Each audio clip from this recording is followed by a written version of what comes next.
We at Fourth Purpose don't pretend to have all the answers, but we care. That's why Dr. Christy Anderson has studied global best practices that have led to a strengthened corrections workforce.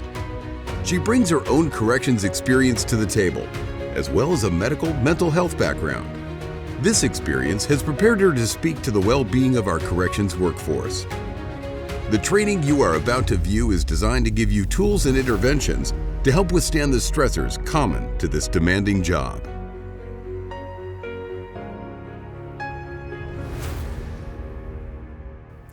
We're going to be talking about a healthy mindset in the corrections setting. How many times have you heard the statement, "That's just the way it is in corrections"? Not everybody can handle it. What do we mean when we say that? We've normalized a particular hardness in this work, and we've told ourselves that it's just the byproduct of working with the inmate population. And frankly, we've all learned to just keep our head down, do the work, and get through the day. But until recently, we had no idea the detrimental effects it was having on our mind and body and soul. A snapshot of the results include 39% more likely to commit suicide, high rates of depression, anxiety, and PTSD, 20% more likely to divorce, a negative workplace culture, more than half saying that the job has had a negative impact on their family life, and a decreased life expectancy by an average of 16 years in our workforce. Our understanding of saying this is just the way it is doesn't work anymore. And when you see corrections reflected in the media, it is almost always negative. We can be angry about the poor perception of corrections, and we can try to demand the same level of respect and honor as other public safety servants, but it won't do any good. The public perception is drawing from some real stories, and we have to be honest about what this job tends to do to our people. We've got to get honest about our correctional history in the U.S. When we look at the last 200 years, we can see, even despite reform efforts, we keep sliding back to a punitive mindset. So what's really happening? As a result of her work with correctional officers, Dr. Katerina Spinaris coined the term correctional fatigue. Here's a quote from her. Consequences or manifestations of corrections fatigue include negative personality changes, socially dysfunctional thinking or ideology, and forms of declined health and functioning. A simpler way of saying it is that correctional fatigue involves the gradual wear and tear of the soul, spirit, and body of the correctional staff as they adapt to the demands of their workplace and career. I'm sure that anyone who's worked in corrections would agree with this assessment. Now that we're equipped with better science, we can begin to understand the why of correctional fatigue and provide interventions that lead to better outcomes. Over time, the natural and adaptive physiological response to the typical correctional setting will push us to that punitive mindset. We can understand what our bottom brain is defaulting us to because its primary concern is to just keep us alive. When we draw from our values and beliefs and operate from our top brain, our executive functioning, then we can override these negative default patterns. Anyone who has thrived in a correctional setting has done so because they're drawing from a deep well of values and beliefs, helping them operate from a sense of purpose and keep a healthy perspective. Now, before we talk about how to overcome a punitive mindset, we need to be reminded that we are focused on safety first. We want to keep our staff safe and maintain the training and the tools that you know to prioritize that safety. We want to continue the mantra of being firm, fair, and consistent. We want to be strong and sure in our space. We want to be professional and not personal, and we want to be mindful of our training to prevent being compromised. All of that knowledge, we build on that bedrock of safety, and we also want to think healthier about our work and about the inmate population. We want to stay healthy and fully engaged in humanity. We have to be honest about the dissonance that corrections work creates in our heart and mind. There's a real reason we struggle with looking at our work through a human dignity lens. This dissonance is in our minds even when we don't realize it. First of all, there's the reality that there are people in our custody who have committed serious crimes. And being mindful of the victim makes us feel a particular way and makes us want to respond in a particular way. Secondly, there may be continued bad behavior by the inmate in our custody. Remember, we see all of their actions 24/7, and we're trained to focus in on the bad. So it's quite normal to default to a punishment mentality. So we're going to really need to wrestle with these issues and create some solid ground under our feet and decide very clearly that we're going to draw from our own values and beliefs and how we respond and act and see the inmate population. Let's consider our mindset about our work on a continuum. We're all somewhere on this continuum between a punitive and a rehabilitative focus. On the punitive end, you typically have a punishment mentality. These are bad guys doing time. And your mindset will be to hold them down and see them nothing other than the bad guy. On this end of the continuum, you're not really thinking much about them re-entering society. On the rehabilitative end, you hope that they will receive what they need to become a good citizen, return back to society as a community builder rather than a community destroyer. Staff members who operate on the punitive end of this continuum tend to have decreased well-being and decreased job satisfaction. Staff members who operate on the rehabilitative end tend to have better well-being, a sense of purpose in what they do, and better job satisfaction. Focusing on human dignity and staying on that rehabilitative end of the continuum will not come easy. It will take some exercises of our values and beliefs and help us overcome that default setting of our bottom brain that's wanting us to see our inmate population as our enemy. So let's talk about how to exercise a human dignity lens. Having a viewpoint of human dignity doesn't mean that you're soft on crime. It means that we hold in tandem the justice system and the rehabilitation process and a hope for restoration. We're not trying to get anybody out of their sentence, but we do wish that they would change their life and not re-enter society and create another victim.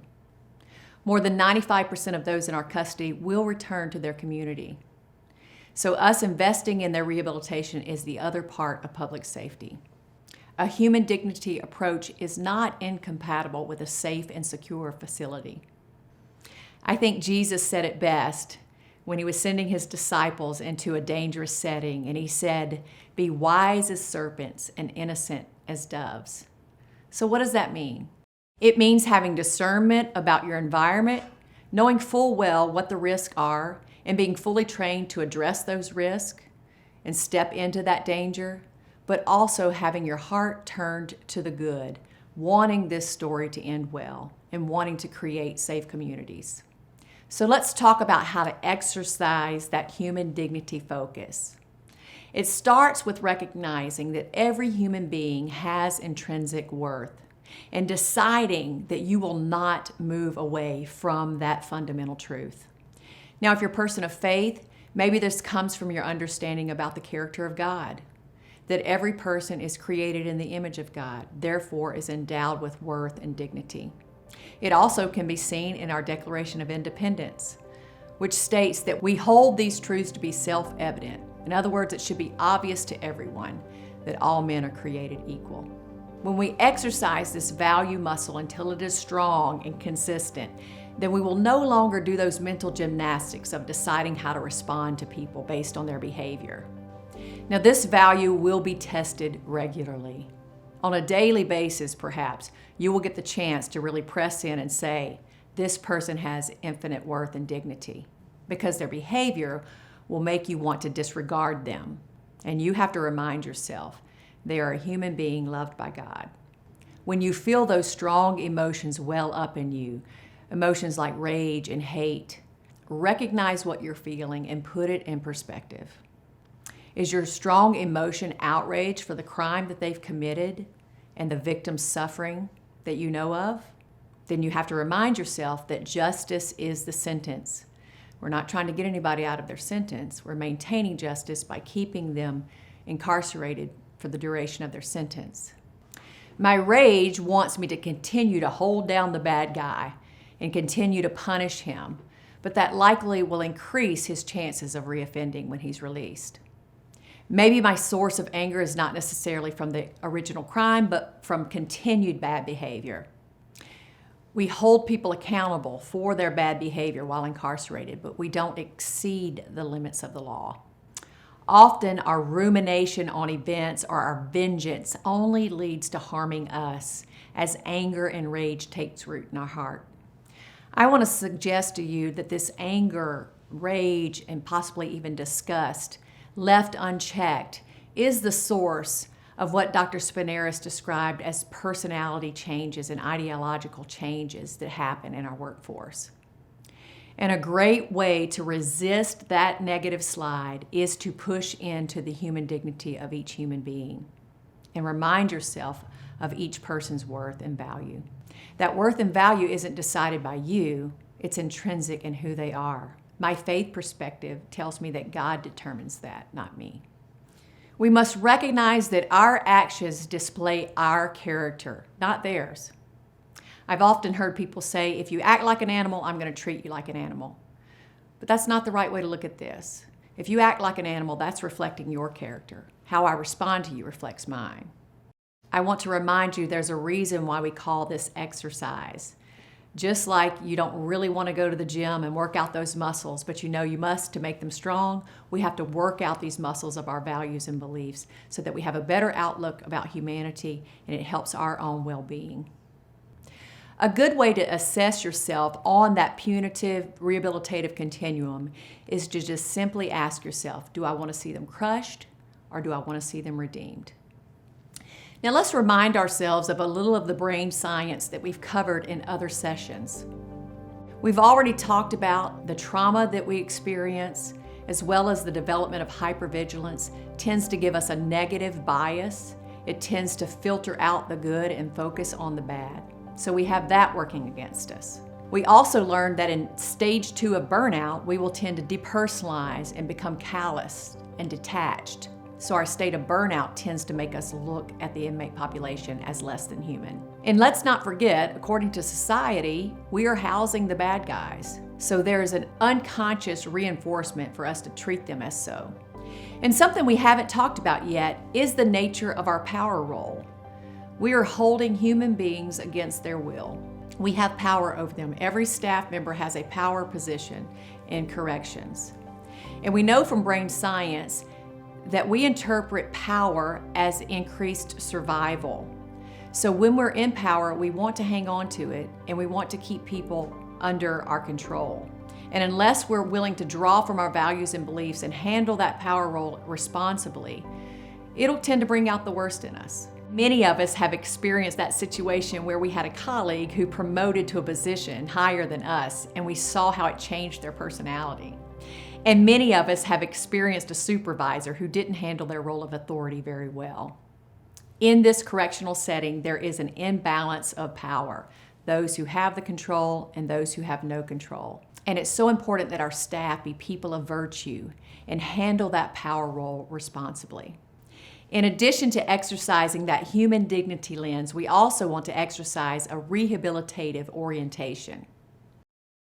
Studies have shown that desiring and investing in the recovery of the inmate is actually associated with better well-being. This rehabilitative focus also encourages our staff to act as a team.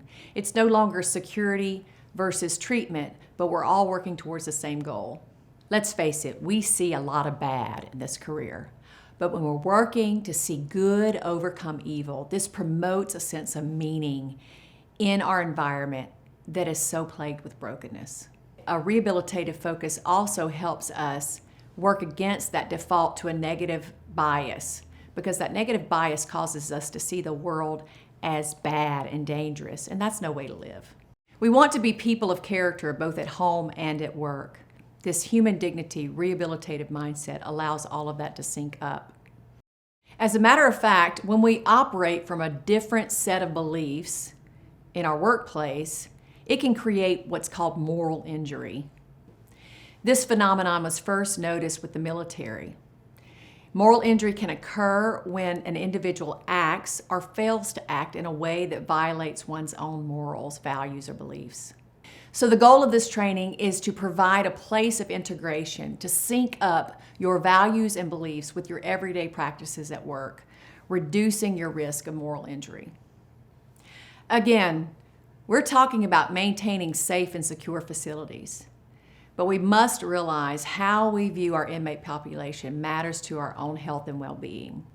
And we've learned from other countries that have prioritized a human dignity focus that it leads to better staff outcomes. I know that the day in and day out grind of your work can be extremely frustrating and often feel meaningless. But I want to remind you that you are so important to public safety, and that prison actually has a purpose. So I want to conclude with this short video. Prison has a purpose. It was designed to keep unsafe people away from society for a time, provide the help they need, and return those people to society as safer citizens. But the weight of that transition rests heavy on the shoulders of correctional staff, who regularly are faced with direct and indirect exposure to violence, injury, and death. Persistent, difficult, and demanding social interactions that can lead to emotional exhaustion. Long hours, high turnover rates, and difficult recruitment, all leading to a workforce worn thin, with at least 1 out of 3 correctional officers showing signs of PTSD, and high rates of recidivism, where within 3 years of release, 2 out of 3 people are rearrested, and more than 50% are reincarcerated. So, how do we break the cycle? We start by investing in our most essential workers, by giving them the proper tools, principles, and practices that build resilience to combat burnout, helping them discover a sense of purpose in their position, leading to greater job satisfaction and fulfillment. Correctional staff are agents of transformation. They are vital to unlocking the purpose of prison, helping to rebuild safer environments for those incarcerated, leading to safer communities. Virtue manifests itself in action, and the courage to change starts with each of us. We're with you.